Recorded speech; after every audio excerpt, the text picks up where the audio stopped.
Sobat Mantap, like video dan subscribe channel ini agar Mantap Media terus memberikan yang terbaik.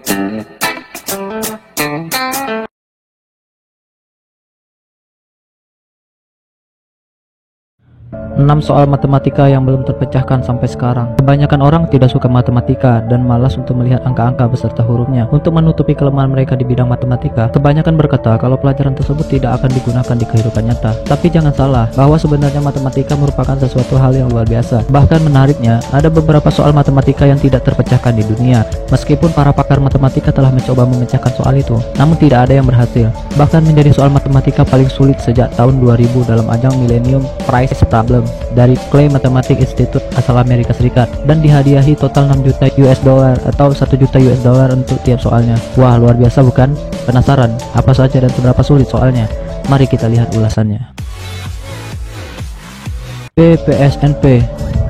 Dalam dunia ilmu komputer yang syarat dengan matematika, seseorang pemrograman dapat memprogram satu program komputer untuk memecahkan persoalan secara tepat. Contohnya aritmatika dasar, menyortir daftar, dan pencarian melalui tabel data. Kelompok soal yang dapat dipecahkan algoritma dalam waktu polinomial ini disebut P. Akan tetapi, ada beberapa pertanyaan yang belum dapat diketahui cara jawab cepatnya. Namun, jika terdapat cukup petunjuk yang mengarah ke jawabannya, adalah hal yang mungkin untuk memverifikasi hasilnya dengan cepat. Contohnya adalah menghitung faktor prima dari bilangan besar. Jika terdapat daftar bilangannya, mungkin dapat dengan mudah diverifikasi. Namun, tak ada cara pasti untuk mendapatkan faktor-faktor tersebut secara efisien. Kelompok soal tersebut tidak dapat terjawab secara efisien, namun dapat diverifikasi dalam waktu. Polinomial non-deterministik disebut NP. Setiap kelompok soal dalam P secara otomatis juga termasuk NP. Dengan kata lain, jika kamu dapat memecahkan satu soal dengan cepat atau P, berarti solusi-solusi lain dapat kamu cari dengan cara memecahkan soal tersebut untuk memverifikasi apakah jawabannya sesuai dengan hasil solusi-solusi tersebut atau NP. Inti dari PPSNP adalah pertanyaan,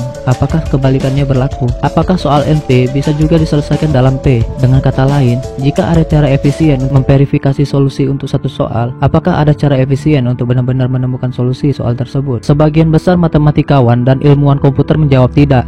Mereka berpendapat jika ada algoritma yang dapat memecahkan masalah NP selayaknya P, algoritma tersebut akan memiliki implikasi yang mengejutkan di bidang matematika, sains, dan teknologi.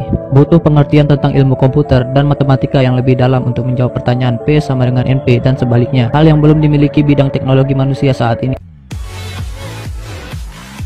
Persamaan Navier-Stokes. Kalau dibandingkan, rumus Navier-Stokes adalah versi dinamika cairan dari hukum gerak Newton. Maksudnya adalah rumus ini menjelaskan pergerakan cairan atau gas dapat berevolusi mengikuti waktu. Ingatkah Anda hukum kedua dari Newton adalah sebagai berikut. Kecepatan objek dipengaruhi oleh gaya eksternal. Betul, rumus Navier-Stokes kurang lebih menjelaskan hal yang sama dengan prinsip tambahan.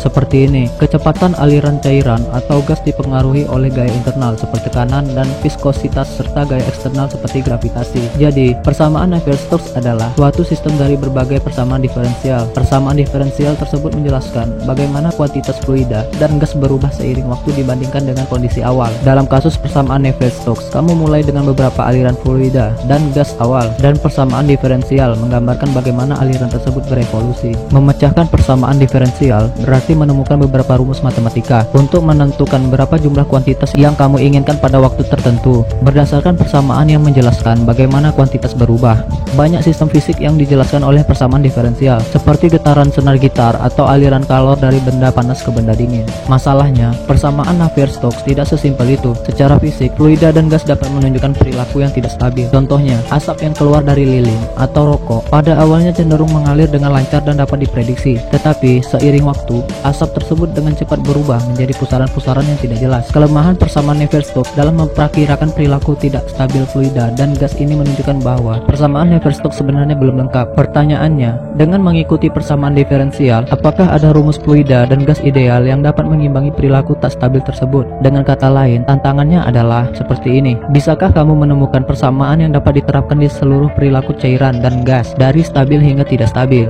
Jika kamu dapat menemukan rumusnya atau sekedar membuktikan kalau hal tersebut mustahil, selamat, kamu telah menaklukkan persamaan Navier-Stokes.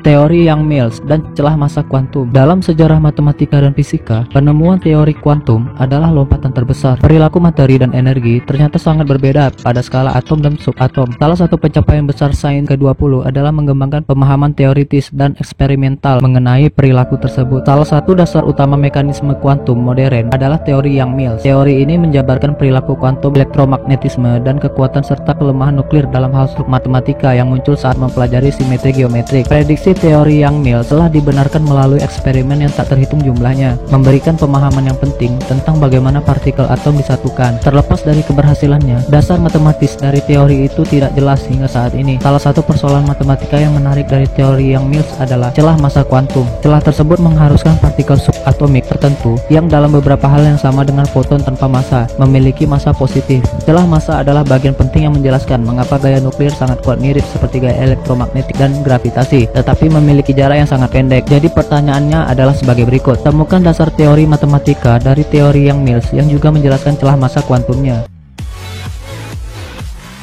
Hipotesis Riemann.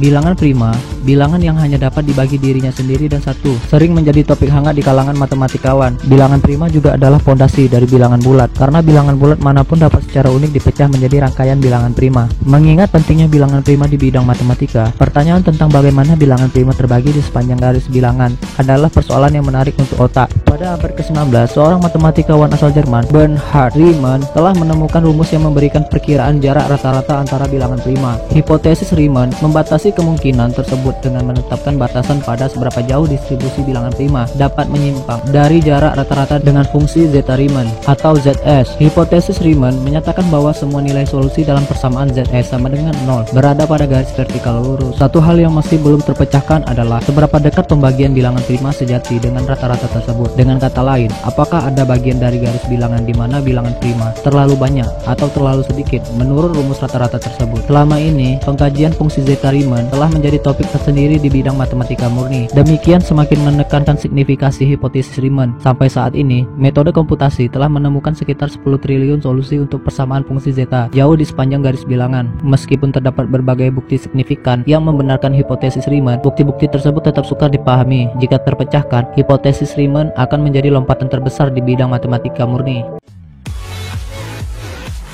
Konjektur Hertz dan Wiener-Tondier. Salah satu topik kajian matematika tertua dan terluas adalah persamaan Diopentin atau persamaan polinomial untuk menemukan solusi bilangan bulat. Salah satu contoh yang mungkin banyak diingat sejak pelajaran geometri di sekolah dasar adalah teorema Pythagoras. A2 tambah B2 sama dengan C2. Dalam beberapa tahun terakhir, para ahli aljabar telah secara khusus mempelajari kurva eliptis yang didefinisikan oleh persamaan Diopentin tertentu. Kurva ini memiliki aplikasi penting dalam teori bilangan dan grafi, dan menemukan solusi bilangan bulat atau rasional bagi kedua teori tersebut adalah tujuan utamanya. Konjektur menyediakan pedoman analisis tambahan dalam memahami solusi persamaan yang ditentukan oleh kurva eliptis dengan memaparkan bahwa kurva eliptis memiliki jumlah titik rasional atau solusi yang tak terbatas atau jumlah titik rasional yang terbatas. Hal tersebut tergantung dari perilaku masing-masing fungsi zeta terkait sama atau tidak sama dengan 0. Bila z sama dengan 0, maka terdapat titik rasional yang tak. Sebaliknya, jika z tidak sama dengan 0, maka jumlah titik rasional yang terbatas. Kamu dapat membuktikannya. Pembuktian konjektur Hertz dan Wiener-Tondier akan menjadi salah satu kontribusi terbesar untuk perkembangan analisis teori bilangan dan kurva eliptis di masa ini. Konjektur Hodge. Pada abad ke-20, para matematikawan menemukan cara ampuh untuk menyelidiki bentuk objek yang rumit. Namanya adalah geometri aljabar. Contoh sederhana geometri aljabar adalah rumus Y sama dengan X buka kurung sisipan 2 tutup kurung. Jika digambarkan, hasilnya adalah kurva parabola. Tujuannya adalah untuk melihat sejauh mana perkiraan bentuk objek tertentu dengan menempelkan blok-blok pembangun geometri sederhana dari dimensi yang terus bertambah. Teknik ini ternyata sangat berguna sehingga disebarluaskan dalam berbagai cara yang berbeda. Teknik tersebut akhirnya mengarah ke satu pedoman yang memungkinkan para matematikawan untuk membuat kemajuan besar dalam mengelompokkan berbagai objek rumit yang mereka temui dalam penyelidikan mereka. Konjektur Hodge menegaskan bahwa untuk jenis ruangan tertentu yang disebut varietas aljabar aktif, potongan-potongan yang disebut siklus Hodge sebenarnya merupakan kombinasi linear rasional dari potongan-potongan geometris yang lebih sederhana disebut siklus aljabar. Dengan kata lain, beberapa jenis tertentu dari surgeometri memiliki pasangan aljabar yang dapat digunakan untuk mempelajari dan mengklasifikasikan bentuk-bentuk objek rumit dengan lebih baik. Itulah 6 soal matematika rumit yang belum dapat dijawab dunia hingga saat ini. Apakah kamu siap untuk memutar otak di rumah? Mantap. dan subscribe channel